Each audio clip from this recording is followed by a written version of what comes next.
Okay, there we go. Well, hello everyone, and thanks for coming. This is the final class of my 6-class series, and I decided today I've got the whole day free, so I'll stay on as long as anybody wants to stay on today. I enjoy it. I enjoy you guys. But I guess let's start out with any questions you have about anything we've covered. Anything that's coming up for you? Very practical, Bruce. I will be leaving earlier because my son has a championship final game, and so I won't be there the full day together with you. What sport? Field hockey, but then inside. Oh, fun. Dangerous. So I'm watching. If he wins this game, then I will leave in half an hour. Great. Yep. I think that's a very appropriate priority. Okay. Anybody else have anything? Hi, I Cammie. don't. Oh, Cammie raised her hand. That's okay. Yeah. Anyway, thanks, Bruce. I really have enjoyed the Saturdays. I really appreciate you you doing this, and yeah, I'm sorry to see it's the last one as well. I'm gonna miss it. And I did have a question, and you may have already answered this at some point, but it came up when you and Mushin Sensei were talking about names, Dharma names and everything during one of the calls this past week. And I was wondering what Hoshi means. You know, you have Hoshi, and I know it has something to do with the purple rakusu. And I've asked Roshi this in the past. I just can't remember, you know, what exactly, if you wouldn't mind saying something about that, just what is that and what does that mean? Okay. You know, Hoshi's kind of an interesting one because I think it was made up by Maezumi Roshi. I don't think it existed in Zen prior to that. But the reason for it, and you know, in Zen training, you know, formal kind of Zen training, of course, there's various, you know, stages you go through, and there's ceremonies for each stage, of course. And the first one is Jukai. And actually, let me grab something really quick.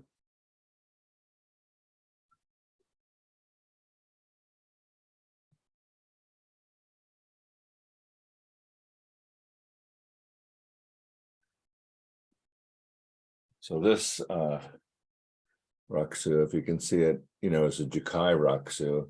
And this is the first step in kind of formal Zen training.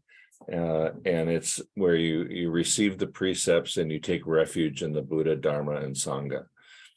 And there's a ceremony around that. And some of you may have witnessed that at various different times. Actually, this May in Salt Lake City, I believe Roshi going to do a Jukai, a Shuke Tokudo, and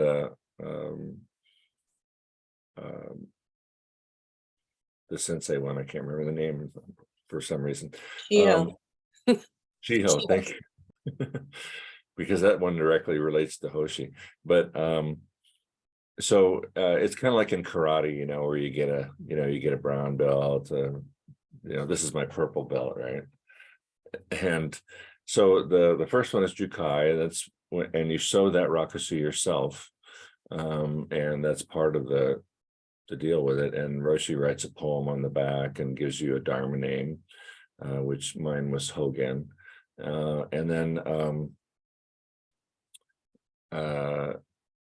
then if you want to go further and become a monk, then it's called Shuke Tokudo. And in that one, you sew the big robe that goes all the way around and under one arm. And I know Cammie, of course, you're a monk, so you've done that. And Paul, are you too? No. Still contemplating.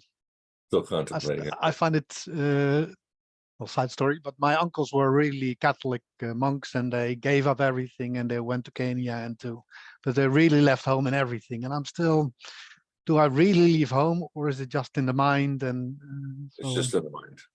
I know, yeah.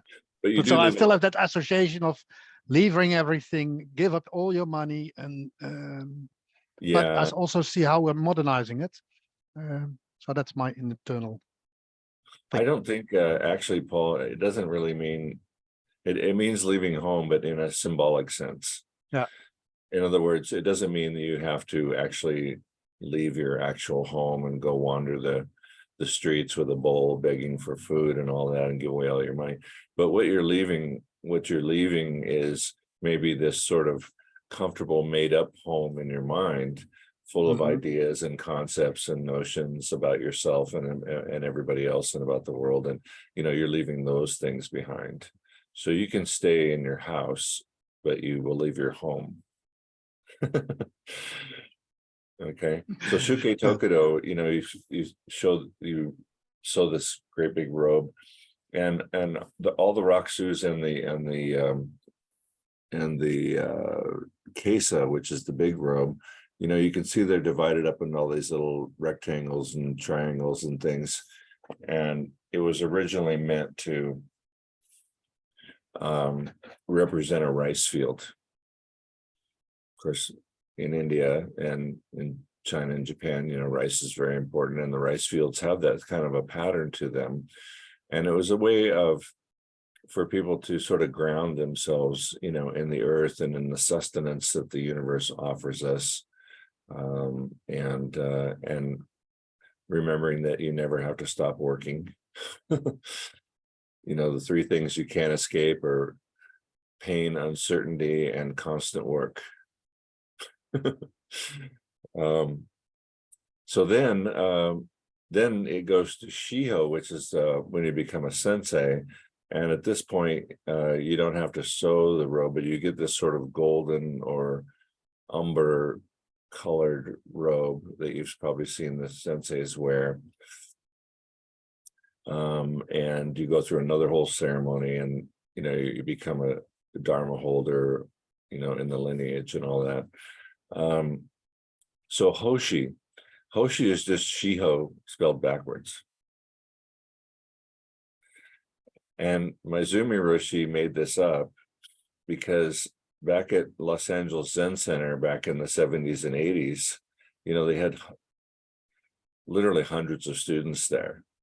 And a lot that lived there. They had a huge apartment building next door, and they had 4 or 5 houses, and the whole grounds are all still there.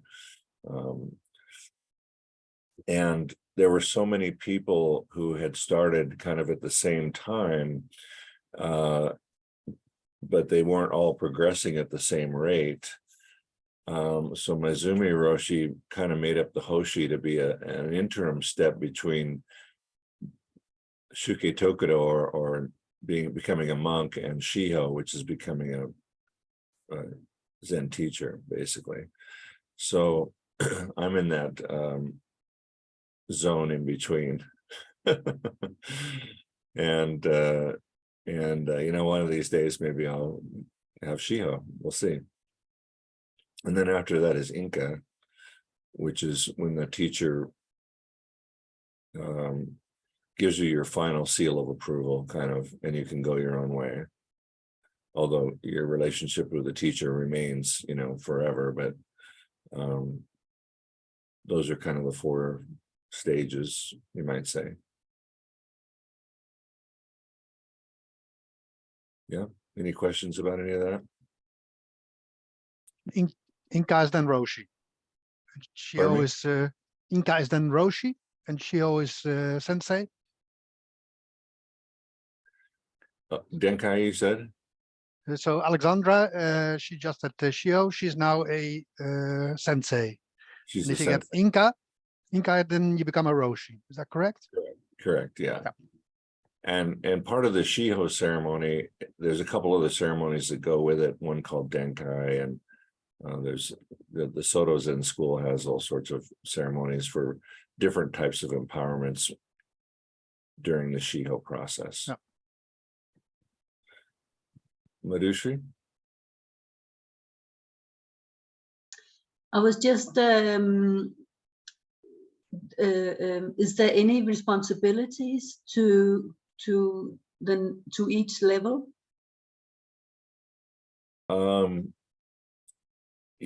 Yeah, or certain practices you have to do, or no, not that. Well, let me answer responsibility first.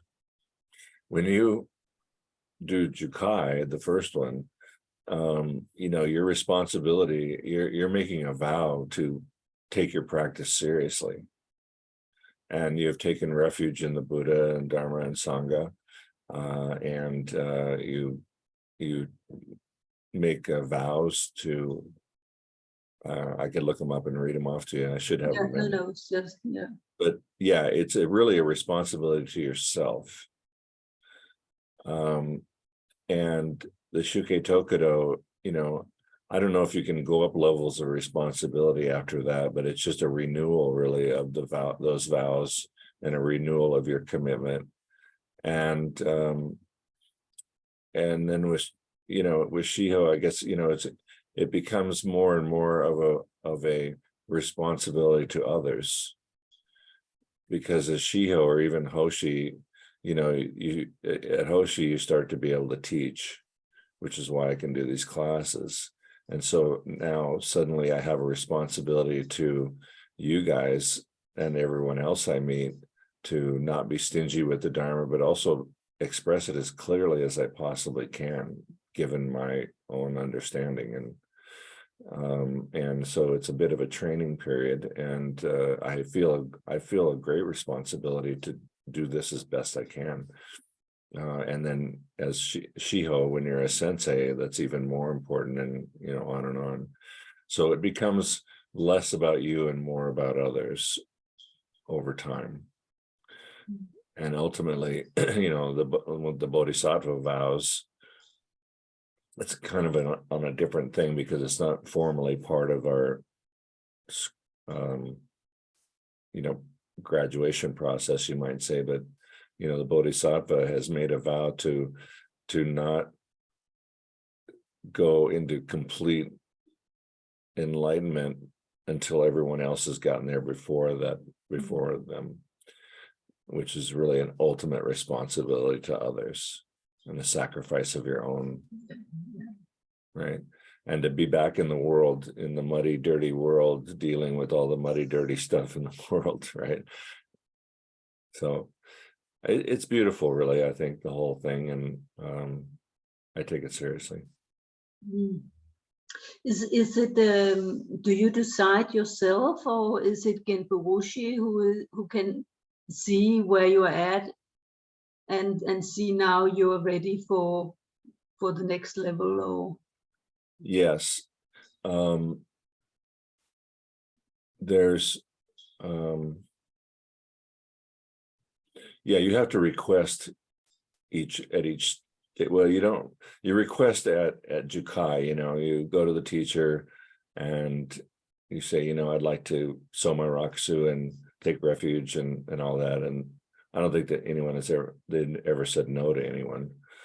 They are encouraging people to step up and take that responsibility for themselves.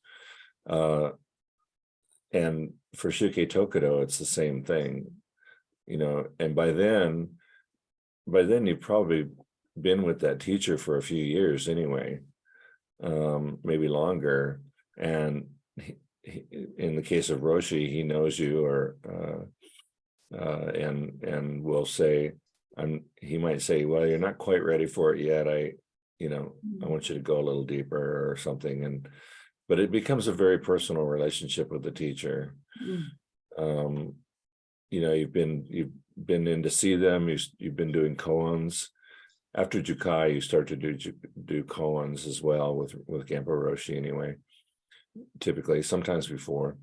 But he wants to see how you're doing with koans. There's hundreds of them, and you just start going through them one at a time, and that gives you all these opportunities to express yourself and to learn one-on-one. And so he'll say, yeah, go ahead and sew your kesa, and we'll do Shukkei Tokudo for you. In the case of Hoshi, I didn't request it. Roshi just, I don't know, 3 or 4 months ago said, I'm giving you Hoshi. And I said, oh, okay. thanks. And he goes, next time we get together, we'll do the ceremony, you know? He says, but you're a Hoshi now. I'm like, okay. That's his style, you know? Yeah. And then for Shiho too, you know, he's pretty resistant to do Shiho with people until he's really sure about that one. And I know that he's had numerous battles with senior monks, people who've been around a long time, who feel like that they finally deserve Shiho, and they've gotten in some real fights about that kind of, not physical fights, but you know, about that. And some have, and I won't name names, but there's been some who have, he's finally given in and said, okay, I'll give you Shiho, you know, and they do Shiho and then they disappear and he never hears from him again, which is deeply disappointing and saddening for him. I can tell you, he takes all of this very personally, and he knows who's serious and who isn't, and who's just trying to get some kind of a badge or title or something like that. And he also knows from doing the koans with people and just how they are, kind of where they're at, although it's just, there's not a measurement stick for it really. It's just his own sort of gut feeling. Yeah, I can imagine that. Yeah. Okay, thank you. Yeah, you're welcome. Thank you. Pia, I'm sorry you had your hand up for a while. Okay. What I wanted to ask you is, I'm just so very keen to hear if you talk about, I guess you will, the way forward after these classes. Well, And you don't need to do it now, but I just would love to know afterwards, or whenever. yeah, I can talk about it right now just for a minute. I mean, I feel like it's been really good for me, and it seems like, you know, everybody keeps showing up. So we've had one or two drop out, but one of them wrote me and said all of a sudden our Saturdays are not doable, and but we've been watching the videos, you know. So I feel good about that. And probably in the next couple of days, you know, and Roshi's been watching these, by the way, to check on how I'm doing, and also to get a little clue about how you guys are doing. And he gives me feedback, like, you know, he said, I would never say that way, you know. And I'll go, oh, okay, how would you say it? And we have a, you know, back and forth on it. And it's very much appreciated by me, because clarity is so important, because this is a tricky space we're working with. And I don't want to fill your heads with ideas that send you off on detours, you know, but I also want to be clear, you know, about my understanding of the Dharma. So I'm probably going to make a pitch to him in the next couple of days to do another one of these. And you know, another 6-week thing. And I think if that works out, it might turn into a kind of year-round Saturday thing. You know, it might be just my department that I take care of, you know, that way. I don't know, we'll see. Wonderful. That's really good. Yeah. Very good. So after this, Bruce, we Yes. have, I would really like to go further with this, because I knew that in Copenhagen, but I absolutely knew after Hawaii, when I spent time with Roshi, because I take this path really, really serious. And I would love to, yeah, I can't even remember what the next level is, like where we sow the rice fields. I would love to do that. So what happened? Do we have to go to?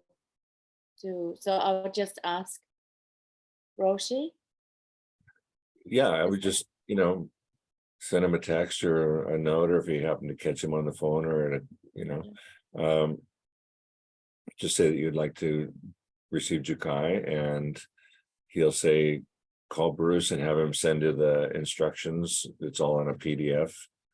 and you can get started. And I can probably refer you to a couple of people who are actually much better at sewing than I am, who can kind of help out.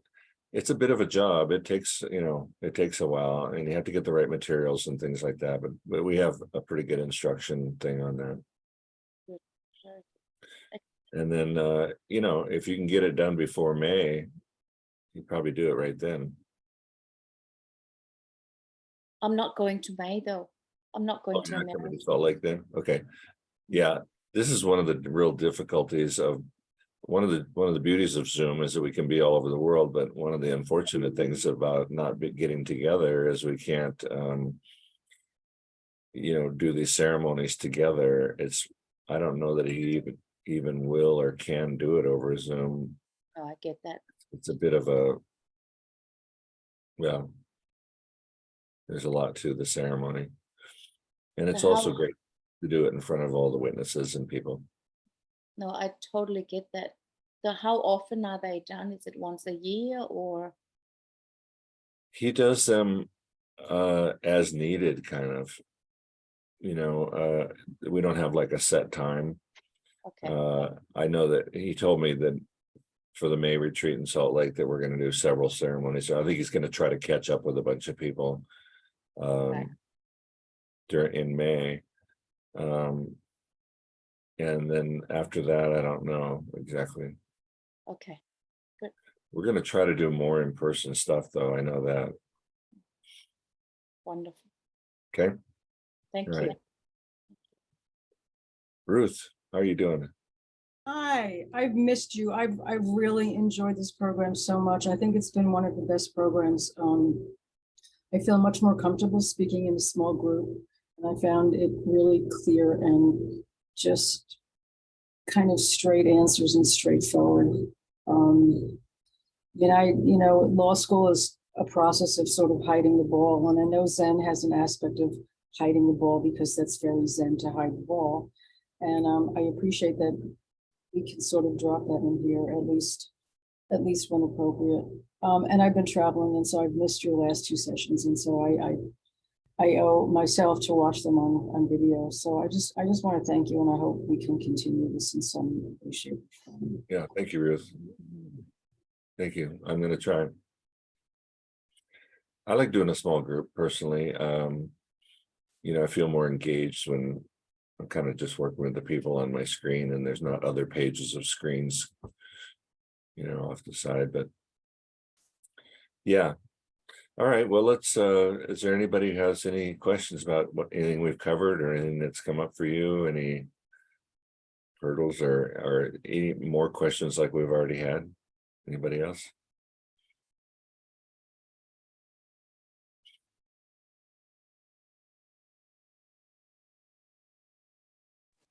Max. Hi. Hi. What else to read?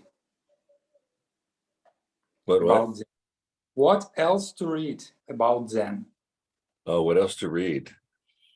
Well, I can show you my old standbys, and I'll start with this book called Zen Comments on the Mumonkan, and it's by Zenke Shibayama. It's been out of print, but there's a lot of copies around. You can get it off Amazon or different places. And the Mumonkan is a collection of koans. And let's see, there's 48 of them in here. And the koans and commentaries and things on that. I bought this book in like 1992, and I've been carrying it around ever since. You can see I've had to tape up the binding, and I've been through it so many, it's all yellow inside. So that one I love. Another one that I like a lot is called Zen Training. And this is by Katsuki Sakita. This one's almost a technical manual, and it's very, very good about posture and breathing and things like that. Some very interesting things in there. I don't read it all that often, but I've been over it again a couple times for this class. What's kind of funny is I'm not going to hold up the 3 Pillars of Zen, which is the book that we had for this class. I like it okay, but I like these other ones better. Okay. And then this one, you can see it's the Shobo Genzo. Can you read that? Shobo Genzo. And this is there's several translations of the Shobo Genzo. This one is well, it's a collection of what they call fascicles or essays by Dogen Zenji, written during his time as the abbot of a couple different temples in Japan around the year 1250 or so. Dogen Zenji is quite revered in our school as really the founder of what we might call modern Zen, even though it started in the year 1250. Maybe it's even 1150, but at any rate, it's not the kind of book that you're going to read and get it right away. You have to kind of really go through it, and there's a lot of what you might call poetic imagery and language that Dogen Zenji uses to illustrate some very difficult points, and so you have to read the footnotes and the glossary, and you have to really get into that one to kind of get somewhere with it. But even you'll find even in that book, Dogen Zenji says, basically, don't read this book. You know, that the true Zen is just direct experience. It's not anything that you read about it. And that's one of the things I've tried to emphasize in this class is, you know, that direct experience is really what it's all about. And yet, you know, these books are helpful, and they can sometimes trigger kind of realizations or, you know, things like that. But it's not like reading a novel and then putting it up on the shelf. It's like these are study books that you stay with your whole life, basically, and try to penetrate them along with your direct experience working on your practice. And I'm going to talk about that. That's one of the things I had on my list to talk about today is this idea of direct experience and relative and absolute. So I'll get into that. You recommended a show called Stats. Do you remember? What was it? It was a show on Netflix called Stats. Oh, Studs. Yeah, Studs. Yeah, and Cami, you watched that, didn't you? It's incredible show. I really love it. Thank you so much. And just wondering, maybe there are some other shows or movies with that, you know, I don't think Zen philosophy, but some kind of spiritual Zen stuff, which was really interesting in this show on Netflix. Maybe there is some other movies or shows that you can recommend. Yeah, you know, I've scoured the internet for, you know, Zen talks by people, and there's a zillion of them out there. And honestly, the ones that are about Zen don't really do much for me, but shows like Stutz, which is not about Zen, I thought was incredibly insightful about about life, you know, and the approach that this psychotherapist did with the actor that filmed that. And it was very interesting, very personal, very Yeah, studs. Great. So nowadays when I watch things, I don't look for things about Zen. I look for other things that I can watch with my Zen eyes. If that makes sense. Yeah, totally, because I come to Zen with Eckhart Tolle, with help of Eckhart Tolle. I read couple of his books and watched couple of his live events, and he was mentioned about Zen very oftenly. Zen, Zen, Zen, Zen. And I decided, well, it's interesting. Maybe it's some kind, it's some kind relate to his philosophy. And I've opened to myself that it's really similar. So maybe there is some kind of other, mainstream authors that also very close to Zen. Yeah. Eckhart, I liked Eckhart Tolle's first book. His second book left me a little lost. That's just my opinion. But, I would also recommend pretty much anything by the Dalai Lama, pretty much anything by Thich Nhat Hanh, pretty much anything by Pema Chodron,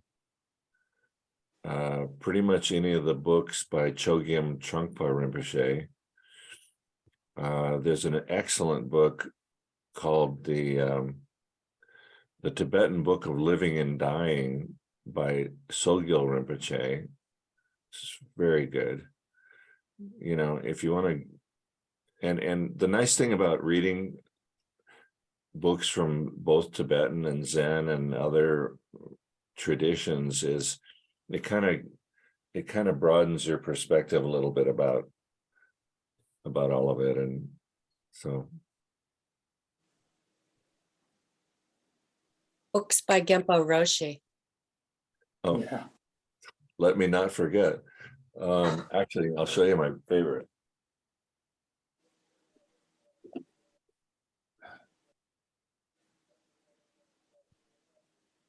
Okay. These I also have right at hand. This is Genpo Roshi's book called Sanity and Beyond Sanity and Madness. This is a great book. You can see the young picture of him there. And then these are a couple of his early books. And then this one is called The Eye Never Sleeps. And these two books are based off some Zen poems or not really poems in the traditional sense, but Zen, writings that are poetic, you might say. The Heart Sutra, Relative and or the Identity of Relative and Absolute. And then, of course, Finding Your Way. And some of these we have in our store on the website, and some we don't have any more copies, and they're just on Amazon or somewhere.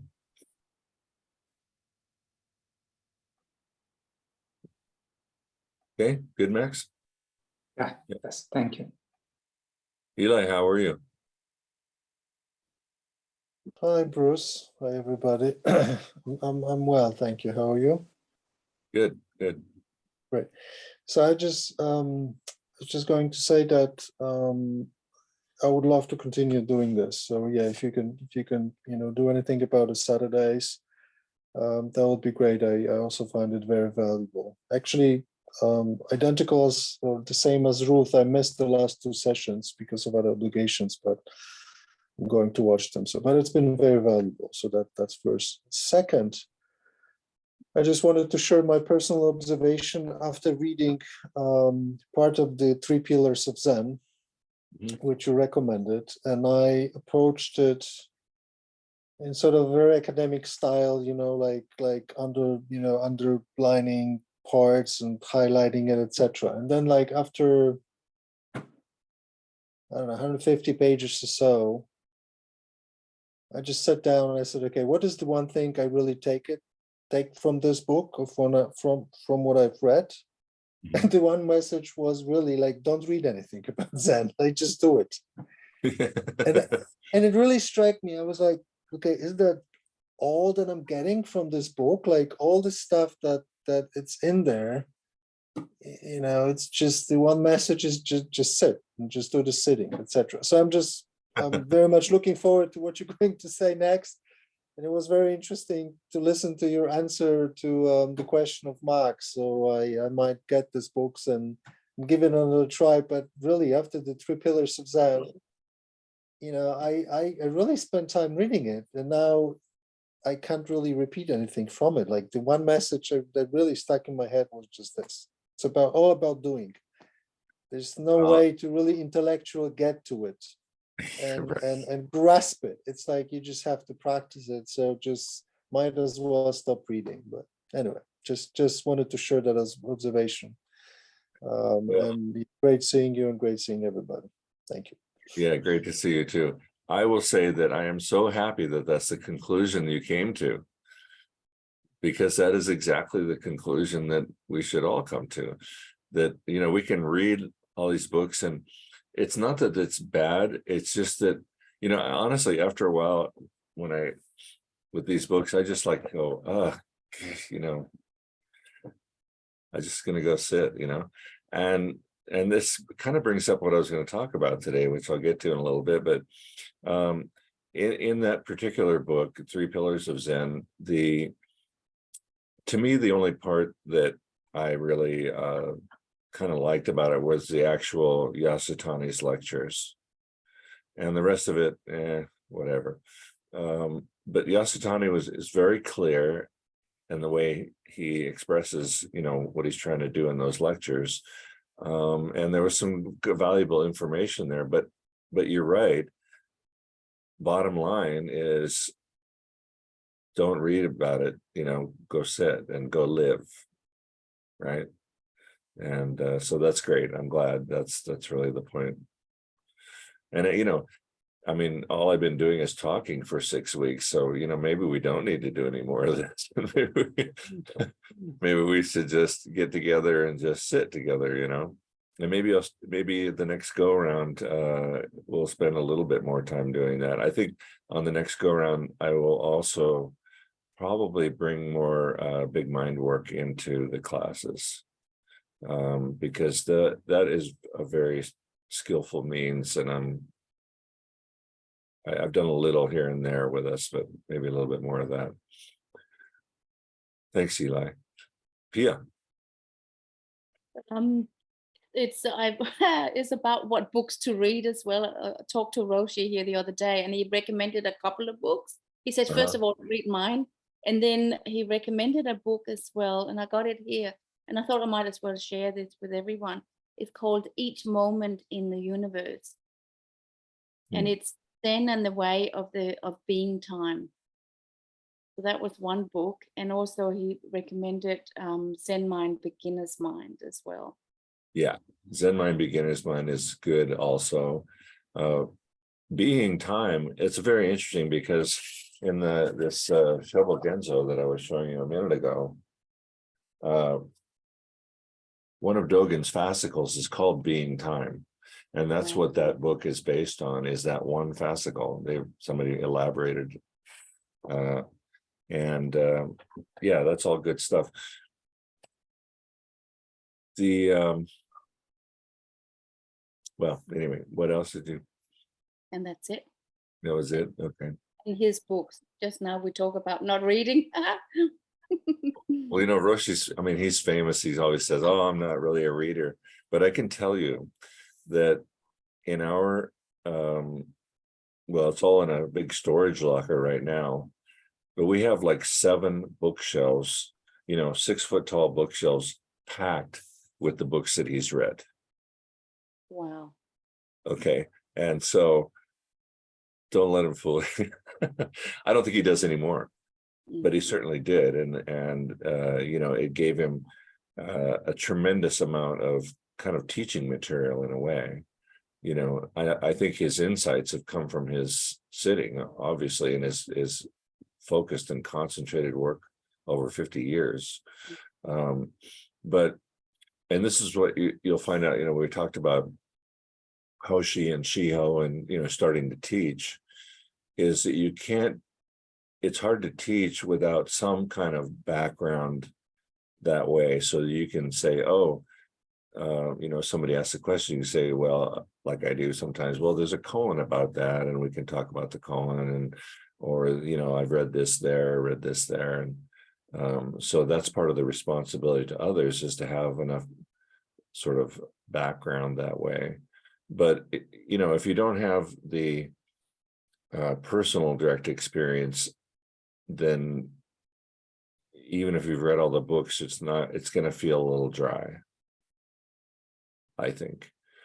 And if you've had the experience, but you haven't read the background about the lineage and all the teachers before, and their, you know, all the sutras, then you don't know how to express it very well, because, you know, we're trying to express direct experience in a relative way, right, with our language.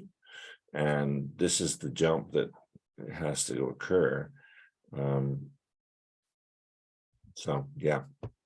Yeah, and it was not so much he said don't read, that was not him, it was just that we were talking about it just before, you know. So I think it's very valuable to read as well. And I gotta say, for me that has come in not knowing anything about Buddhism, it has been incredibly valuable to the experience that can now be, it can now, I understand it more in the way of there's actually words for it. This has been really helpful. So I know what you're saying. It's like Yeah, it's give you a pathway somehow of when it's lived. Often there's no words for it, but it's like the Buddhism, there is words for it, and that has been tremendously helpful for me. yeah, those things are all helpful, you know, for a while. But you know, the famous story about it is, you know, you need a boat to get across the river, but after you get across the river, you don't need the boat anymore. And so that's why Roshi doesn't read anymore. He has no need. He could write all those books. This is the thing. If you have this type of direct experience and realization, you could write all the sutras. You can write all the Dogen's fascicles. You can, you know, because it'll come from your own direct experience. So, you know, you can use the boat and then get rid of the boat and start writing your own things. Well, I'm on the boat, in the boat. Yeah. Yeah, thank you. Ruth, I have a confession to make along these lines. I don't have a lot of bandwidth, and I find it very difficult to read this stuff. And, you know, and even these sessions, when they're particularly meaningful to me, I think like this whole discourse is so ephemeral to me. I mean, I leave these sessions, I couldn't describe one word about my experience. And I don't trouble about that because I do have the experience. But in terms of reading this stuff, I just get hung up in like how many of this and how many of that and this and I just I can't. I find this so inscrutable, and then I feel like, oh, I'm not doing my homework, or I'll never be a good Buddhist, and I'll never get Zen. And to me, it's just a huge hurdle getting into any of this literature. Anyway, so that's my confession. yeah, well, no, I mean, it's perfectly valid, and that is the problem with the literature. Actually, is you're so much in your dualistic mind while you're reading. You start to compare, and you start to think, where am I at? Or you don't get this, or you don't get that, and you can beat yourself up over it or whatever. And you know, yeah, don't force it. That's for sure. You know, just rely on, you know, your gut on that, and direct experience is the thing. Marishi? Yeah. Hold on, what was it? Oh yeah. I find this small group very valuable as well, and I would like to continue somehow. I don't know what are the options. I've been on the homepage, and I can see there are different memberships, and some of the more expensive is access to teachers and access to Genpei Roshi and Um, but how does that work, or do you have smaller groups, or Well, let me first say that, I'm available anytime for, well, not anytime, but a lot of times for a phone call, or obviously an email or whatever. And, if you call and I'm busy cooking dinner, we'll arrange another time or something. But as far as the other teachers go, one of the reasons we sort of attach that to membership is because, we have to bring in some money to keep going. And so we offer that as kind of a benefit of membership. And you don't have to have the most expensive one, whatever's comfortable, but at that point, we're, Mary Ellen and Mark, and myself are very happy to, start up a relationship or a conversation or whatever. And for Roshi, it's a little different because he's kind of reserving himself for students that he thinks are a little further along. And this is not to say that anybody here isn't, but it's kind of up to him. And because he's been at it for so long and worked with so many hundreds of people, he can get kind of inundated and overwhelmed a bit. But that shouldn't, I don't want to say that's a barrier or anything, but the best way to kind of get that going is to, attend whatever classes you can, the ones that he's in, and raise your hand when you're there and work with him so that he gets to know you. I mean, there's so many people that come and never raise their hand. And so he doesn't really get to know that person. But once he does, then he knows how to work with you and wants to. So that's really the way. Yeah, I just get so shy that it's very difficult for me in these big groups. Especially in a big group, I know we're a little afraid to expose ourselves sometimes in a big group. And, it's just like public speaking, right? You just like, oh. And because, in our mind, we're thinking, oh, people are going to think I'm this or that, or everybody's ahead of me, or, and it's just kind of the ego. But let me tell you what, there's a lot more pressure sitting in the Dokusan room one-on-one with Genpo Roshi doing a koan than there is speaking out in a big group. Right, Cami? So, yeah. But anyway, just stay involved, attend whatever you can when you can, and raise your hand and get involved that way. It's good for you and for everyone else, because we're all, sometimes there's so many times when somebody raises their hand and they raise a question and I go, oh gosh, I never really thought about that for me. It's like, well, where do I feel about that? Where am I at with this voice or that voice that he might bring up for that person? So it's very much helpful to the rest of the group to be involved that way. Yeah, so what you're saying is that if I find or feel a need, I can actually write to you or Mark Hoshi, or what was it, the third one, Mary Ellen, or Mark Roshi or Mary Ellen Sensei. Yeah, would be the place to start. And Mushin, Alexandra is also very much involved in what we do, and she does a lot of things in Europe. And we've been talking about, what she can do there. Of course, she's got a family and a whole temple there to take care of, but she's a sensei now, and she's going to start taking on students, and maybe that would be more convenient. I love talking to her. I've known her for a long time. I think she's so fun and insightful and sees things many times so much differently than I do, but I love it. I love her perspective on things. So thank you, and thank you so much for that. You make yourself available in that way. Zen practice, you know, it's a solo practice. It's you climbing the mountain and you're the one that's gonna take the steps, right? Yeah. Tammy? Yeah, I also wanted to, just in terms of things to access, I think one of the best values I've ever seen in my whole life that's been offered is that 1-year program. I mean, it's like so cheap. I mean, it cost absolutely, literally nothing.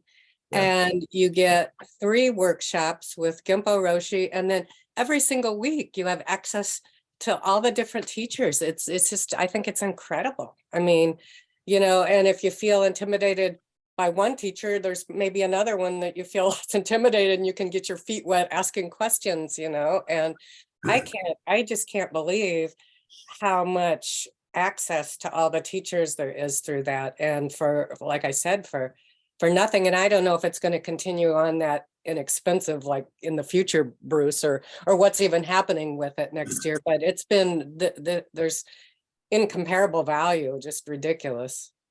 Yeah, I agree. You know, when we first decided to offer that, you know, for $100 for the whole year, we just thought, you know, let's just open the gates and let's just have no barriers, you know, for people to come in, and we decided to offer a ton of things, and also the teachers can rotate through so people can get, and it's been a pretty steady group, but I have to tell you, like 170 people signed up for that.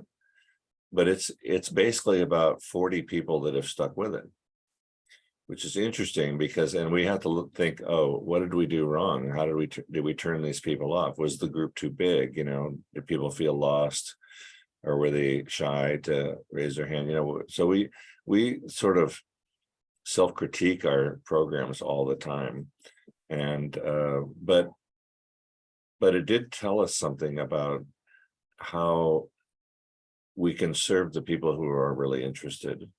And we will offer it again next year, although we won't be able to do it for $100. We did, you know, we did that as an experiment kind of, and we had, you know, our finances are, you know, it's just goes up and down all the time. And we happened to be in a spot last fall where we thought, you know, we can afford to do this. We can try this, and we'll make it, you know. We'll still be able to turn on the Zoom when we have to. There's a lot more behind the scenes, of course, but so we may pick a price of, like, I don't know, $400 or $500 for a year, you know, which I think is very reasonable. And still, so stay tuned. But I think you know, we know what's been successful with that program. It was also interesting too, because, you know, at first,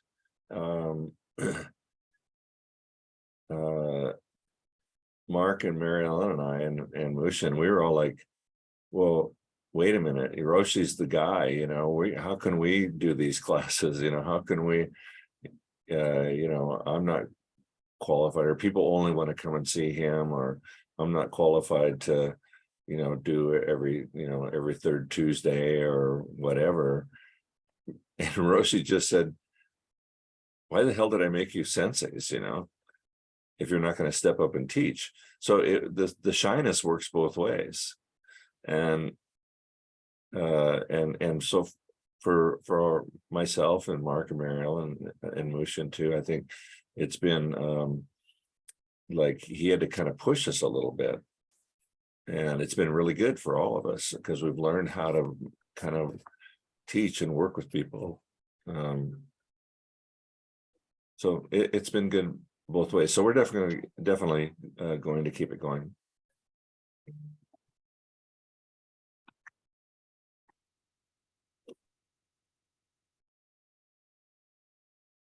So, well, we got about another half an hour or so, although I did say at the beginning, and this is still true, that I'll stay as long as you want. But I wanted to talk about something that is in that Zen training book that I just held up a little while ago. And it's called the Three Nens, N-E-N, Three Nens. And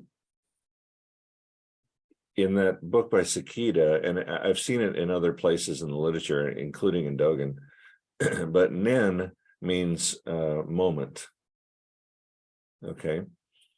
And what they've done is to break down the sort of mechanical process of what happens when we see something or hear something or taste, touch, smell something, right? And so it's like these three moments that happen, boom, boom, boom, you know, super fast, faster than I could even say. But the first nen is your direct experience, of whatever it is. So if I hold up my coffee, I see that, and I don't think coffee cup at first. I see the shape and the color. Okay. And so that's the direct experience. And you have that 24/7 your whole life. The first thing that happens is you just see shape, color, hear, sound. And then the second nen, which comes immediately after, or almost concurrently in a way, sort of transposes and synthesizes that experience into the third nen, which is where the name shows up, coffee cup. Okay. Or flower, or sky, or whatever, right? And that's when our language and our dualistic thinking begins. Very interesting, I think. And I think obviously true, right? You don't start out with the name and then have the experience. You have the experience and then you put a name on it. And then from that name, coffee cup, I can say, you know, then it just goes into a huge amount of, oh, this is my favorite coffee cup, or you know, I wish I had a blue one, you know, or I mean, then off we go, right, into our dualistic mind of going, I like that coffee cup, I don't like that coffee cup, I wish it was different, or I'm just neutral about it. But at any rate, the great thing about thinking about your experience as these three nens is to understand that the fundamental, basic, original experience is something that we are shooting for in Zen, and yet it's happening all the time. It can't be any other way. And yet, because we're so attached to our language and our value judgments and our sorting out of everything, we think that's the world. But actually the world is the way we apprehend it in the first nen. Okay, everything else is just a description of that direct experience. And from that description, then we create ideas and notions about it's up, it's down, it's right or left, it's good, it's bad, I like it, I don't like it. Okay. And this is the reason, this is sort of the mechanical reason why we can say that you're already a Buddha. You just don't realize it. It's beautiful, isn't it? And so when we say things like drop the self, or you know, those kind of things, or, you know, get out of your dualistic mind, that's really what we're talking about, is to live, not all the time, but to understand that you're embedded in this direct experience, that this is your first lived experience. Every moment is the direct apprehension of the world around you, without the names, without the judgments, without, it's already happening. And yet we sort of feel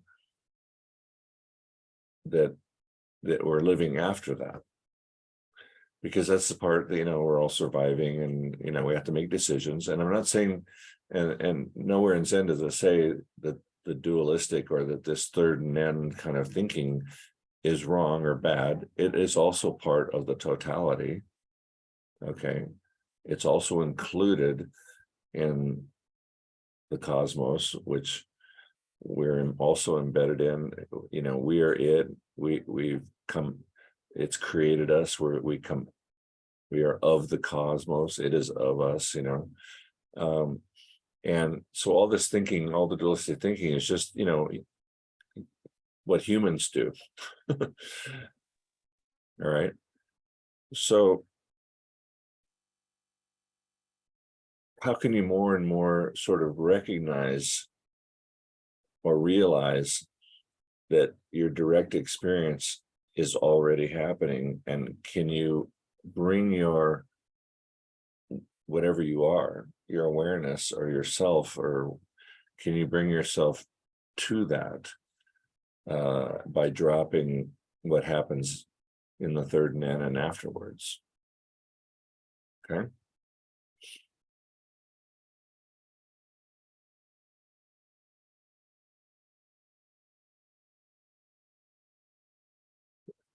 So to say it another way is, you know, we talk about the relative world and the absolute world. You know, the absolute world, the world without all the names and everything, is sort of the pre-existing condition of everything. That's the underlying fundamental truth. And what we call the relative world isn't really another world, a different world. It's just this layer of relative or dualistic thinking that we've laid on top of it all. But that's the part that the Buddha identified as where all the trouble is, where all the suffering is. And it's easy to see why, because it's a world of relative, up, down, good, bad, right, left. This is valuable, that's not valuable. I want this, I don't want that. What am I going to cling to? What am I going to hold on to? You know, all those things, right? So in a way, I just wanted to say that to reassure you that you don't have to go somewhere. You don't have to look outside yourself to realize your own inherent Buddhahood. It's already there. Just loosen up first, relax and let go, and don't have to think about everything all the time. We have to think about things a lot of the time, and that's fine. But you'll also come to realize that even your realization of your thinking is direct experience. Okay. So this is the direct experience of Buddhahood that's always available all the time. Paul. You're triggering me with the first and the third. So what about that second? Because I got that first, and I think I got that third one, but Yeah. the second. Okay, the second is a they say it different ways, but they say it's a sort of synthesizing moment where the direct experience sort of transitions to the third. So it's not sort of a state of its own in a way. You might say it's, you know, a transitionary moment. I mean, this happens in a nanosecond, right? Mhm.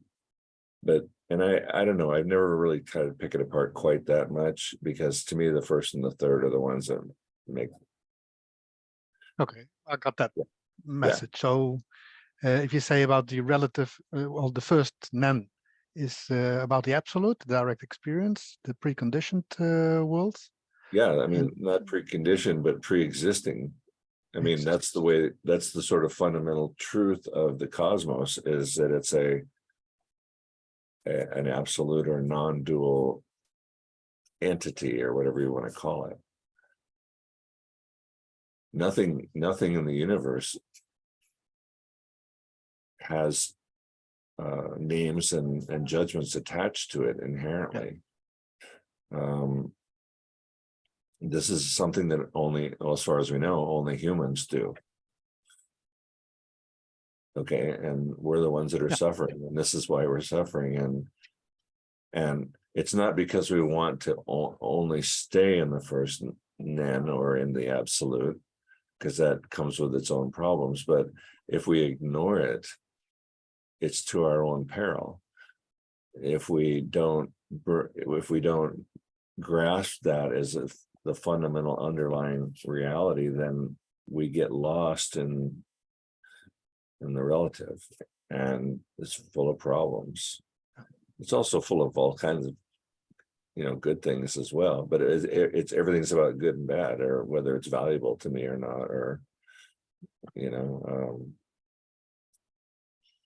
and you have to be able to have discrimination and discernment in the world as we live, but that's not the only thing. That's only half the picture. Okay, you must remember that you couldn't even have that if you weren't having the direct experience first. Okay, I think clear. good, Paul. Eli. Hi, I wasn't sure if I wanted to say this, so I had my head up and then down, then up again, but very, very interesting example that you just gave, Bruce, but in my case, I don't even worry that much if sort of the third comes immediately after the first one, okay? If I see the coffee cup and I say, okay, that's my favorite coffee cup, etc. Okay, I can get that. The problem is I don't even see the coffee cup. Okay, I saw it a year ago or a week ago, and then the third comes in. So, like, I'm missing the direct experience because I'm in my head. Right. But that's more of a problem, and yeah, just wondering what you have to say about that. I guess that's everyone shares the same. Sentiment. That's exactly the problem. And so all the practices that we have, all the things that we study, all the things we do are to instruct us and on how to live sometimes or all the time, recognizing that the direct experience comes first. And that, I guess my example I always give is, if you bite into an apple, that's a direct experience of the apple. It doesn't matter if you call it an apple or not, right? It's just like you taste it, you know it, you know it without any names or descriptions. Any names or descriptions you add on are just added on. And yet every single thing in life is the same way, where the direct experience is happening, but it's so quick to go into this third area, right? The dualistic thinking and all of that, but we tend to, and because in the relative or dualistic world, because there's all these decisions to make, then we are clinging to things. And it's partly because, and we would see this if we could spend some time in direct experience, we would see that we're trying to attach to things that are illusions or delusions, or that we're trying to make permanent that can never be made permanent. So like you can take a bite of the apple and swallow it, but you can't carry that taste in your mouth for the rest of your life, right? Or even for a few minutes. It's gone. You're on to the next, right? But we tend to want to do that. We tend to want to say, oh, somebody said something, I was insulted, and it was kind of true, and so now I believe it, and now I'm going to hold on to that, and I'm going to beat myself up over it for years, maybe, right? Or I did something I feel guilty for, and I'm going to carry the guilt forever. Or I did something really great and people praised me, and now I think I'm awesome, and forever. And it's like, so we try to make these things, everything permanent. And that's part of what happens when we put the names and labels on everything.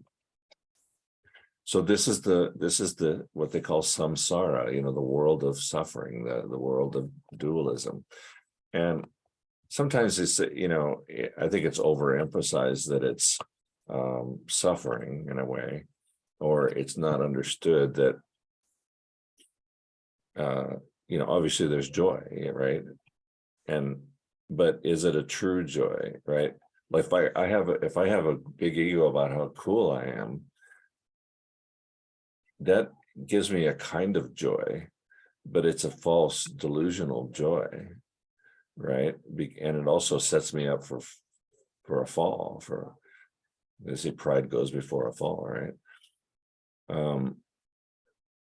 So it's tricky because we want to grab all the good things and push away all the bad things, and this is a constant thing that goes on all day long, right? And it takes a ton of energy, and during all of that, much of that time is spent thinking about the future or thinking about the past. But the direct experience is always a present experience. It's just present, present, present, present, present, right?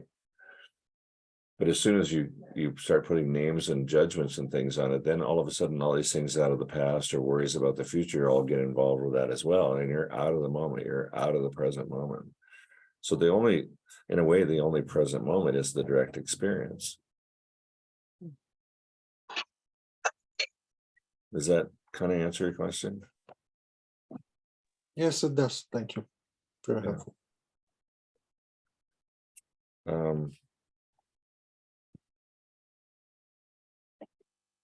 I talked to in one of the other classes about realization and actualization. So there's a continuous realization that happens with direct experience in that, the first part of your seeing something. It's a realization of what is right then. And there's a certain wisdom in that, right? I mean, if you bite out of the apple, you do kind of remember that it's a good, you remember the apple. You don't have the taste in your mouth forever, but you remember the apple, right? It's embedded even without any names or descriptions. Like when I think about eating an apple, I don't think, oh, I'm going to eat this apple because it's juicy and it's kind of tart and it's kind of sweet, but I don't like the peel. It's a little tough. I don't like go through that process, right? It's just like eat the apple and then move on to the next thing. So everything that we're adding on is just kind of extra baggage. Now saying that is I don't want to give the impression that whole thing is necessarily bad. It's just that let's see it for what it is. Let's see it, and that's the actualization part. When you can see the relative from the absolute, or when you can see the third end from your direct experience, you realize that it's all kind of delusion, and but you also see that you can artfully operate in that as well. Okay, so the actualization part is the wisdom from your direct experience expresses itself more deeply in how you operate in the relative, world, you might say. So you suddenly see that how you say things makes a difference. Like people say, words matter, right? And your actions matter, and there are karmic consequences. You can cause harm, or you can be more artful, you can be more supportive or compassionate. you can drop things. It's more easy to drop things that you're clinging to that maybe aren't useful. Okay. But the entire, Zen thing at the beginning for people is, get to this first nen, just live in that for a few moments, a few seconds and the reason meditation is so effective at this is because you've kind of settled down. You've eliminated a lot of the stimulus. Okay, so your body is very still and comfortable. your breathing is quiet. The room is not too hot or too cold. It's not too light or too dark. You're sitting very still, and so the thoughts that are happening slowly settle. You know, I think the analogy is like if you put a bunch of mud in a glass of water, you know, you can't see through it, but if you let it sit still for a while, that stuff comes down and the water turns clear, right? This is what happens in our mind. These thoughts kind of slowly settle until all of a sudden you don't even realize it, but you're like not thinking. You're just sitting there, but you are having direct experience. I mean, you're having direct experience all the time, whether you're meditating or not, but you see it more clearly with meditation because everything else kind of is put aside, and you're there and you're awake and alert. You're not like numb or blank. Okay. There's not maybe not a lot of thoughts coming through, but if they do, they just kind of come and go, and you don't grab them on the way or start up a conversation. But you kind of, all of a sudden, it's just your pure senses. You can kind of smell the room, you can hear your breathing, you can hear things going on in the street or wherever. You just kind of sit there and take in whatever's coming in, and it makes it much easier in meditation to sort of get there and just kind of sit in that. You know, this is why a lot of times I'll tell people in meditation, when you sit down, sit down, get comfortable, get your posture right, and then, ask to speak to the non-seeking, non-grasping mind. And this is a way you can use big mind on yourself, because the non-seeking, non-grasping mind is very much just that. It's just like, here I am, this is it, and I don't need to make a comment about how things are right now. They just are. Okay. When you get up from your cushion, you can go back to deciding, what to do that day and what to eat and not to eat and who to call and, life, right? But it's informed by this meditational or first nen kind of wisdom that comes from that. Eli? Yeah, just something just came to my mind, and I just want to share it with you and see what you think about it.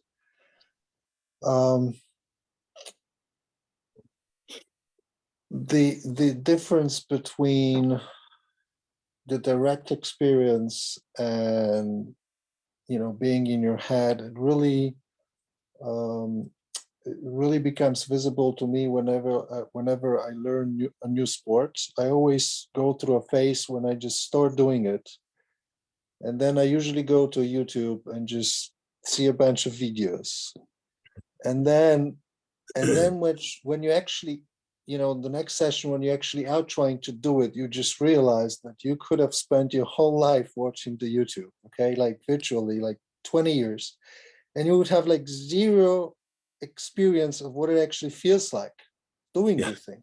Like, right. It's just two completely different things. It's just, you try to learn the technique from watching it, but you just have to go out and do it. That's the only way. And it really strikes me that, okay, all right, that's a big difference. But then, and that's really the idea I wanted to share with you, it just came to my mind right now. When we talk about feelings which are not so comfortable, like anger, okay? Come to think about it, it's almost never a direct experience. Mm-hmm. I mean, direct experience in a way that there's a trigger, okay? Someone said something or something happened, okay? That's a direct experience. But then when you're just ruminating about it, when you think about it, it's no longer a direct experience. Right. And so it's almost like watching a YouTube video in your head of these things. And yet it does have an impact. So it's kind of difficult to transfer that knowledge from, okay, this direct experience versus, watching the video or something, and then, just doing that transition. The same thing with anger, okay? You can be angry for like 2 minutes when someone is saying something, but then, he or she stops, and then there's another direct experience, and you're still in your head. So anyway, I don't know. Just That's a something that great- came to mind right now. So Yeah, when you're talking, that's a great way to put it. And you know, but you know, even watching the video, you're having a direct experience of watching the video, but you're not having a direct experience of playing the sport or whatever the new technique or move that you know that you learn in the sport. I do the same, you know, I play bass guitar and I have for my whole life just about, and I go on YouTube all the time if I want to learn a song and I watch somebody else play it and I'm going, okay, that's where they're going, you know, and okay, then, but then I have to go play it. And I don't, the direct experience, I have a direct experience of watching the video, but my direct experience of playing it is when I'm playing it. And yeah, it's so interesting. The whole thing's so interesting. That's a great way to put it.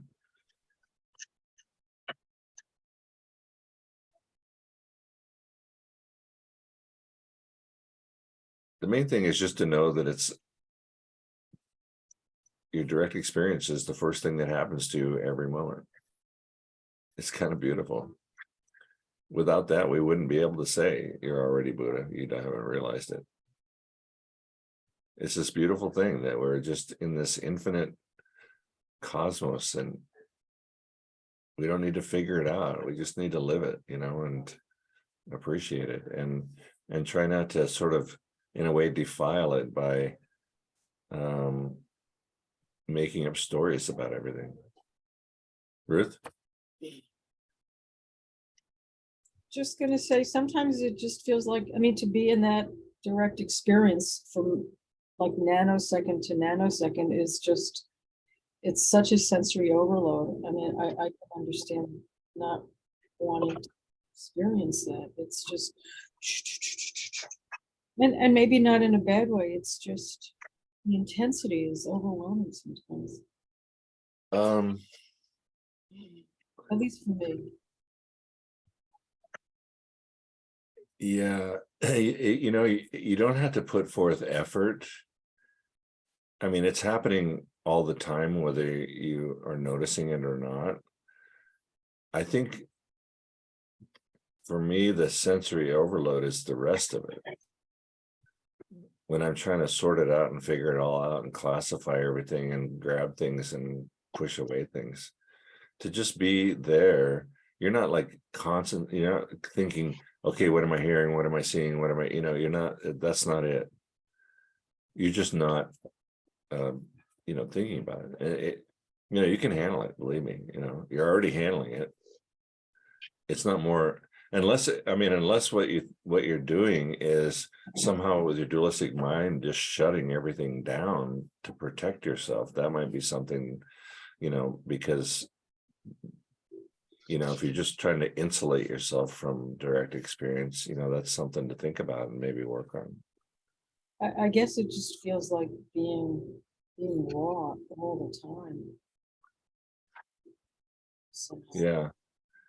Well, you've already been doing it for your whole life. So I think it's really what happens after the direct experience that is such a burden on all of us.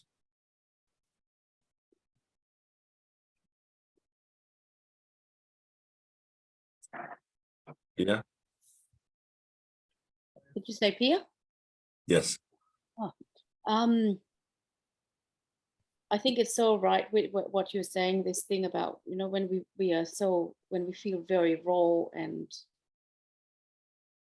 if this can help, the dualistic in my world anyway, with Helen Sidward's work, is that if we can't be in the moment, it's because we can't take care of our vulnerability. It's too much to be in the world. So we're a little bit, it's a part of us that's scared, because everything comes back to fear. If we can't be in the present moment, it's because our humanness, our vulnerability, our little girl or little boy inside has not been looked after. So if we look after our vulnerability, then it opens up to the present moment, because the fear goes. It's like the two levels to it. So I just find that it's really helpful to if we are triggered into is it good or bad, or I don't like this or I like it. That is just ego. It's just parts of ourselves, or the aspects of ourselves. But that falls away when we just realize that we can look after our vulnerability. Does that make sense? Yeah, yeah. I got a couple things to say about that. First, you know, kind of to what Eli had brought up about anger. Anger is a result of expectation not being met, That comes from the past. or whenever, you know, yeah. It's like we have an expectation of something, and if it doesn't happen the way we think it should, then we get, well, angry or frustrated, or, you know, so what's the, you know, where did the expectation come from? Well, it comes from the dualistic mind setting up all these expectations, right? And this is why people fight, you know, because I have an expectation, you have an expectation, I didn't meet yours, you didn't meet mine, whatever, right? So the anger, in a way, and even the expectation, is also being experienced directly, just like when you're watching the YouTube video, you're having a direct experience of the YouTube video, but it's just like it's just a fraction of an inch away, you know. And so what I wanted to say about efforting to get there, that's not it. It's actually relaxing to get there. Absolutely. Okay, so the idea in meditation, like I said, when your body is still and you're relaxed, you relax, you know, still, and then it just reveals itself as soon as, you know, like somebody calls it the veil, you know, the veil of dualistic thinking just sort of fades away, and you're left with what's already always been there, which is the direct experience. And then it's funny, I mean, you laugh out loud when it happens, because you think, oh my gosh, you know, look at all this stuff I piled up that just now is just gone, and where did it go? It's, you know, and then it comes back, and, you know, and it's that process of actualization where you start to integrate. You can you have direct experience and also work in the relative world at the same time, only in a much more artful way. This is Mahaprajna Paramita, you know, this is the paramita, is the enlightened action, is living in the world with both integrated, or like Gross used to say, that the integrated free functioning human being, which is also can be an expectation that makes us angry when we're not there, right? But we have to use language, right, to talk. Gipia, Madhushri.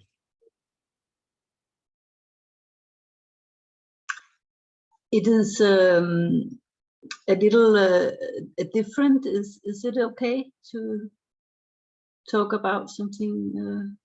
Yeah, whatever you want. Okay. It is personal, but I'm in a difficult situation with the self, and I can't get my mind to think about it. So I would like to ask you something, because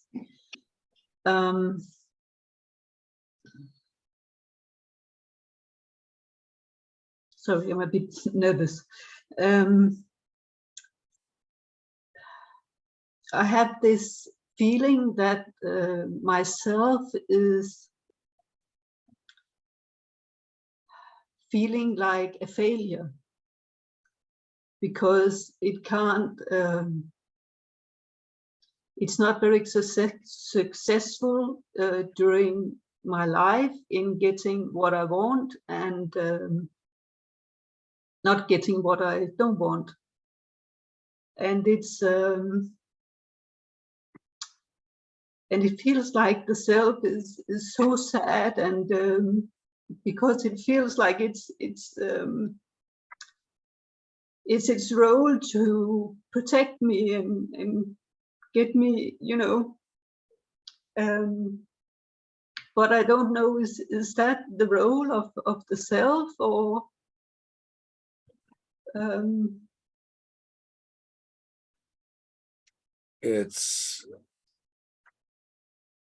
Is there the role of the self to feel bad about that, or the role of the it is the role of the self to protect me and to get what I want. I mean, to get my physical life working. Is that the role of the self?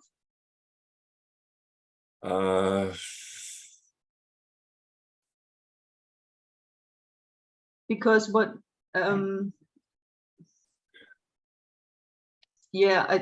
my life hasn't been that easy, and I just have this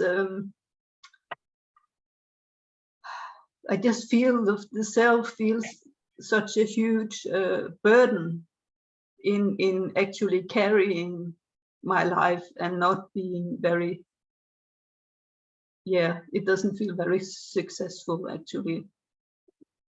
And I just feel like, dropping all the burdens and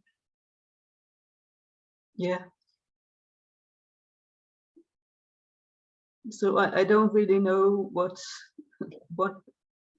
going on. well, how can we know what's going on?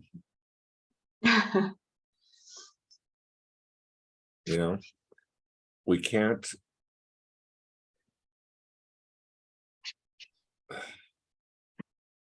We can't control everything. No. I feel bad that you're feeling this way. I myself have felt like a failure numerous times in my life. It's a terrible feeling. I don't know if that's the role of the self, like who assigns the self a role is a question that comes up for me. But the self is not a solid thing. It's a moving, unfixed. It's not the same all the time, right? Mm. I mean, it's not even the same moment to moment. And yet we can kind of go dip back into these little wells of things, of feeling this way or that way. And like I was saying about Eli, that, anger and sadness, I think a lot of times is, the result of an expectation not being met. And so is that because the expectation was too high, or, was the expectation, I mean, who sets these parameters, or that I feel entitled to this life or that life or the other life? I mean, it's a never-ending sort of thing that goes on in your mind. And, if you compared yourself to somebody else in the world, maybe somebody else even in your own town, you might feel, well, I'm a failure compared to that one, but I'm a success compared to that one. So all this sort of comparing, this is the root of suffering and with dualistic thinking. It's the setting up standards and then comparing. That's really what's. And then when you like a mathematical equation, you say, well, this minus this equals this. Oh, I'm sad because this number didn't come out where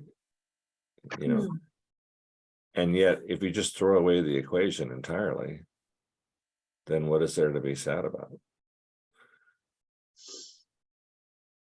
Yeah, I can see about the comparison. I haven't thought about that. Yeah, they're all made up Yeah. by the self, you might say, or, you know, whatever you want to call it. But, you know, and we hold ourselves to these things very tightly, and it starts very, very young. I mean, we want to get Mhm. approval from our parents, you know, because we want them to feed us and change our diaper. And, you know, we learn how to scream and yell if we don't get what we want. And, you know, it starts very, very long ago, maybe even before we're born. Mm. And so it's something that, and maybe we don't even realize it's an issue until, I don't know, you know, where you can look back and go, I see that I'm feeling this way. I'm see that I have these expectations. You know, that's another level of maturity.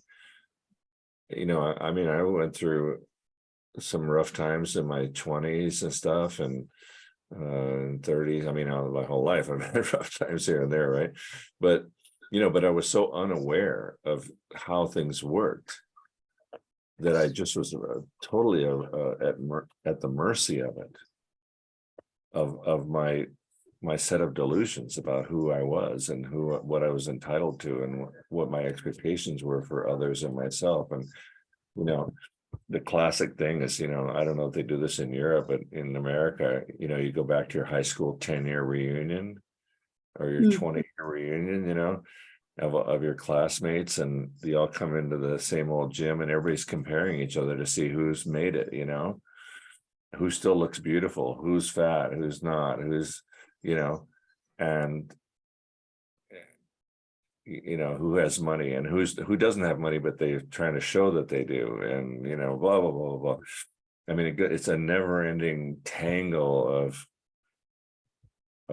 it's like getting caught in a briar thicket, you know. Mm. And so this is our practice, is to try to just like relax, and let these things sort of dissolve in a way, by understanding that our direct experience in the moment is actually our true experience. Okay. And that we can always rely on, that is always there. Always. And I'm not sure if that helps or not, but that's just kind of Yeah. Yeah, because I feel also it's a kind of not accepting actually what is happening, and like how can you say, don't value what is. So it's a kind of a layer of some kind that I can't really come through yet. yeah. You know, I can tell another story, that a Zen story that it's kind of about this. Way back when, the year like 600 or something, you know, after Bodhidharma had come to China, and there was a few successors after that, there was you know, an abbot of the monastery who was a direct descendant through Bodhidharma, and he was getting old, and they had a lot of people in the monastery, and he was looking for a successor, and the head monk that had been with him for a long time was who everyone assumed would take over the monastery when he was gone, but he wasn't so sure about the head monk, right? And there was another student there, and so he thought, okay, I'm going to put all the monks to a test. And he got everybody together, and he said, I want you all to write a poem expressing your enlightenment. And most of the monks said, well, I'm not going to do that because the head monk is already in line, and he's a really great, and, you know, he's probably going to win this thing.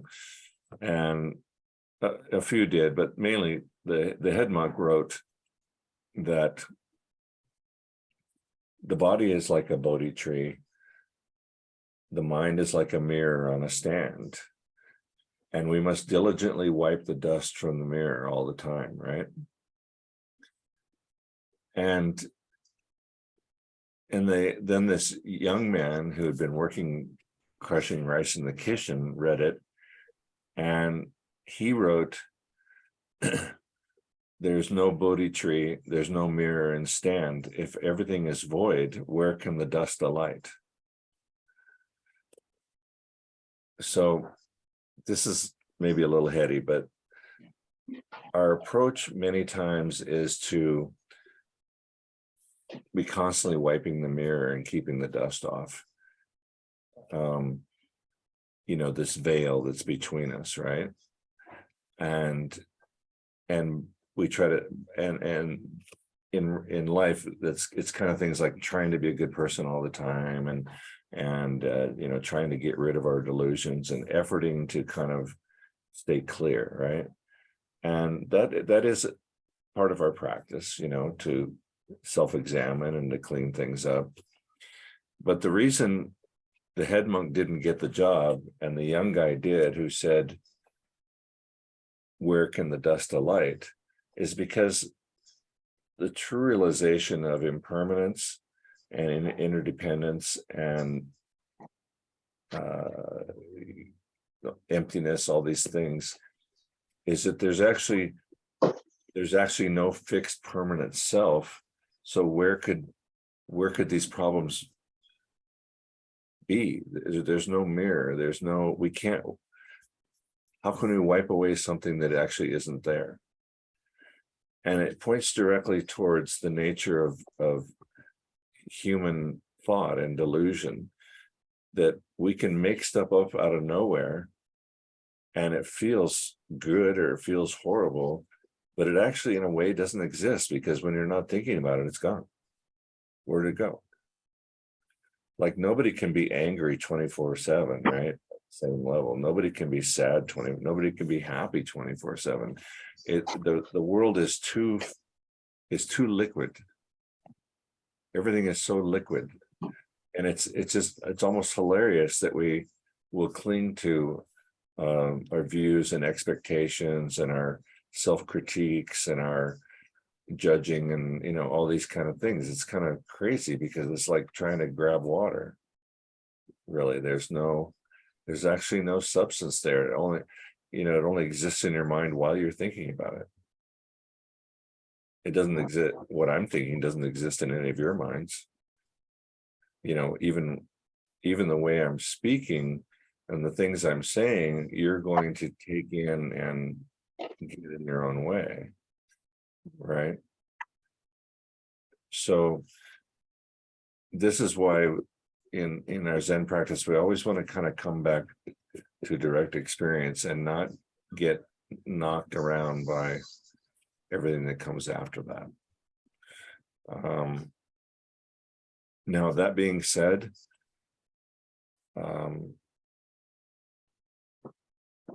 we do have deeply rooted patterns, you know, the things that are very difficult to get over. And maybe it's so bad that we can't actually relax enough to meditate and realize this direct experience. So then that's where it comes into, you know, there's things like psychotherapy and different things where you can kind of, right, you can work with somebody who's hopefully really good, and you can start to untie some of those knots, and that maybe will release you enough to relax into grasping, you know, having these realizations. It's but you know, in psychotherapy, I've known a number of different therapists, and they're, you know, some are good and some are bad, right? It's like anything else, like lawyers or plumbers or whatever. You know, some of them may be not anywhere near what you need, you know, or what I need. And I've been to therapy, you know, over the years. And Ken Wilber made a great statement about it once. He said that a lot of therapists are trained in a certain school of therapy, and, you know, Jungian or Freudian or all these different things, right? Cognitive behavioral. And whatever their specialty is, they apply it to everybody who walks in the door, whether it's appropriate for that person or not. So it's not that I'm skeptical of psychotherapy. I just, would go in with eyes wide open. But, if that kind of thing is needed in order to benefit your Zen practice, I would say great. But fundamentally, like I was saying, if we can loosen our ties to the, what we call the self, which is basically just a conglomeration of ideas, right? If we can loosen up some of that, we'll go a little better. Okay. Yeah, thank you. I have been doing that, and the first time I met Genpo Roshi last year, I really could feel that anxiety and control was really getting in the way of my practice. Yeah, So, it can. yeah. It can. And it can come and go that way too. Yeah. I can go through a kind of a certain period in my life where it's just like, I can't even think, I can't even do my practice really very well. And there's other times, I don't know. It's liquid. We live in a liquid universe. Yeah. Thank you. Yeah, thank you, Medici. Maria.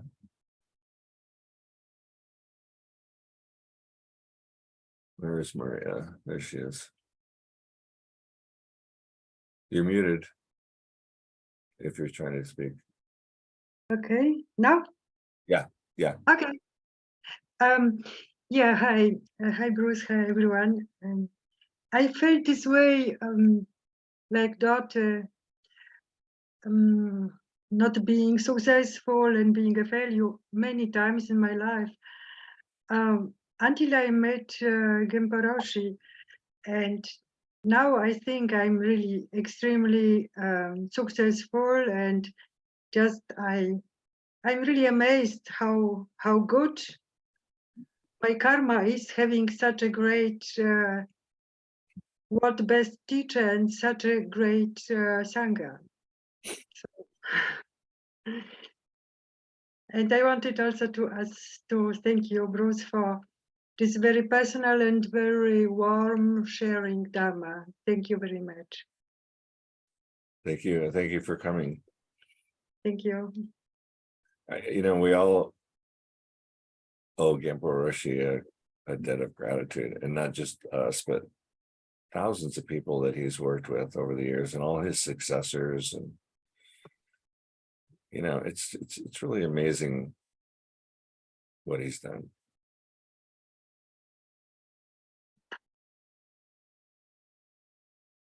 I don't know where I'd be with had I not run into him.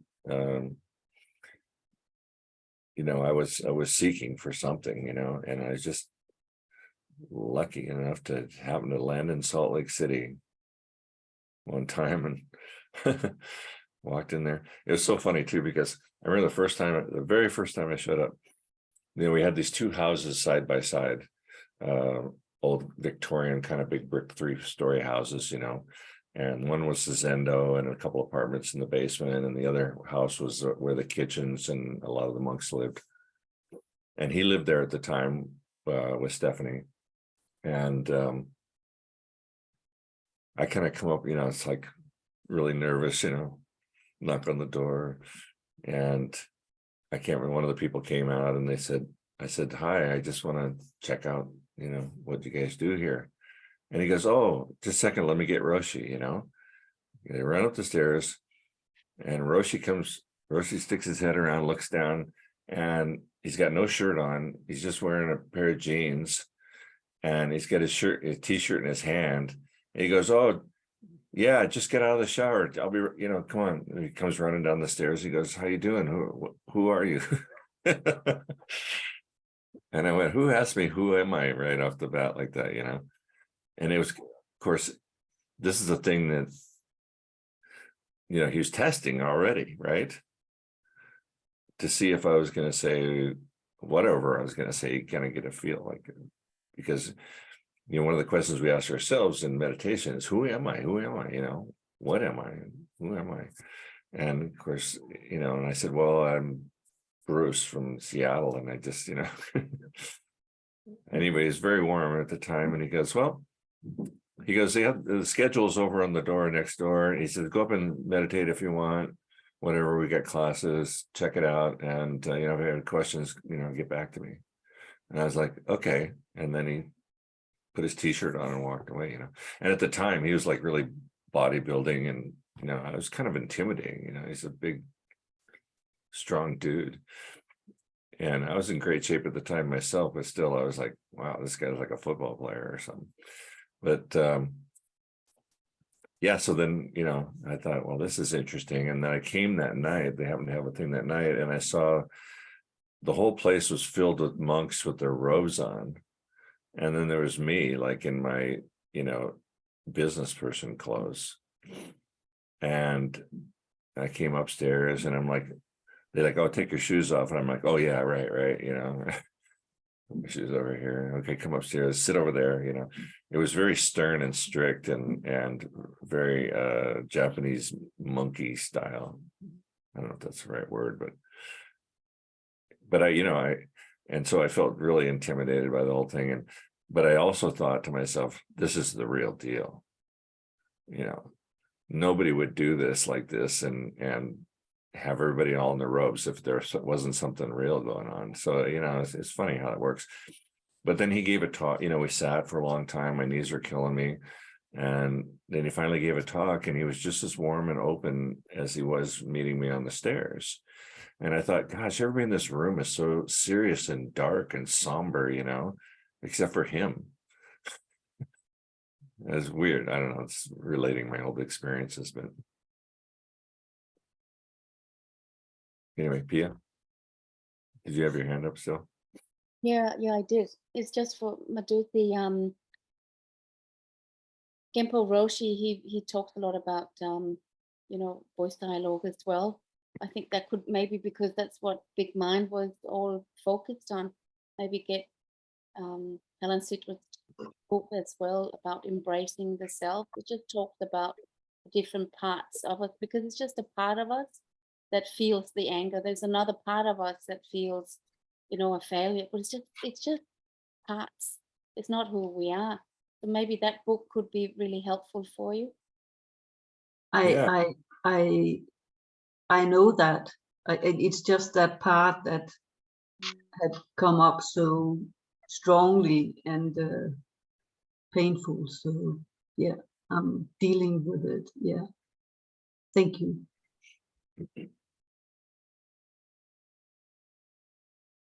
Everything is made up of parts, and all the parts are made up of other parts, and all those parts are made up of other parts, and all those parts are made up of other parts, clear down till you get to subatomic particles, right? And and probably beyond that, right? We don't know. But it's an interesting, that's the the truth of interdependent arising, is that there's nothing, and where do we get the idea of emptiness, the concept of emptiness from that, is because nothing is anything, it just comes together in things. Does that make sense? It's a weird way to say it. And so we can get caught up in trying to identify every little thing, but back to the thing about if the mirror doesn't exist, where could dust land? Okay, so what we tend to do is go, well, this is my anger, this is my love, this is my sadness, this is my compassion, and we compartmentalize. But in truth, all those things are one thing, and that thing is nothing. Okay.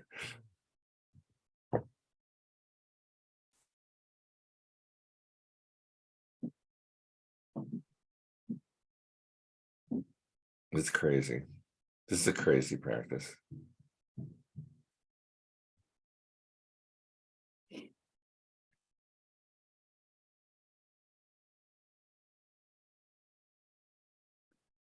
Well, it's been a couple hours. I think that's good enough, huh? All right. Thank you so much. Thank you for your everything you had to say. Actually, hey, Ken, I just see you. Do you have anything before I go? I know you've been listening. No, I just want to thank you for the course, and it's been challenging and deeply insightful. Thanks very much. Well, anybody, feel free to email me if you have, questions about any of it, and we'll stay in touch, and I'll let you know, if we get another one going here before too long. Right. Thank you so much, Bruce. Yeah. Thank Thank you you. Thank you very much. for everyone. Yeah, thank you. Thanks. Bye, everyone. Thanks, Bruce. Bye. Thank you.